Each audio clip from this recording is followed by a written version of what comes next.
আমি মা লক্ষ্মী রূপে তোমাদের ঘরে এলাম। আমি তোমাদেরকে কালকেই স্বপ্ন দিয়েছিলাম, যদি তোমরা ঘর দুয়ার পরিষ্কার পরিচ্ছন্ন রাখো তাহলে তোমাদের ঘর যাব।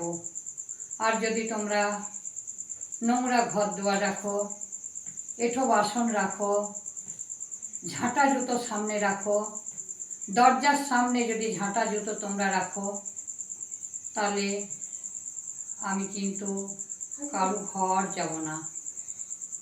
বিছনায় বসে খাওয়া যদি খাও তোমরা, আমি পছন্দ করি না। এঁঠো বাসন পছন্দ করি না, ঝগড়া ঝামেলা পছন্দ করি না।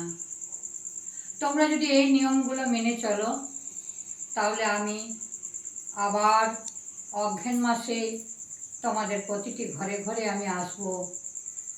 আর যদি তোমরা নোংরামি করো, তাহলে কিন্তু আমি কারো ঘরে আশ্রয় নেব না।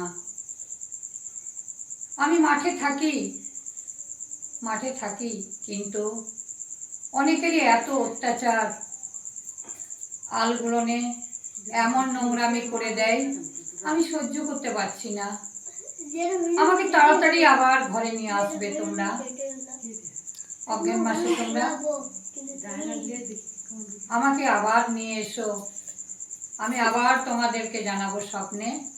আমাকে তাড়াতাড়ির মধ্যে তোমরা অঘ্রান মাসে আমাকে নিয়ে এসে পরিষ্কার পরিচ্ছন্ন যদি রাখতে পারো ঘর দুয়ার সব কিছু, তাহলে আমি আবার আসবো, নইলে আমি আর আসবো না।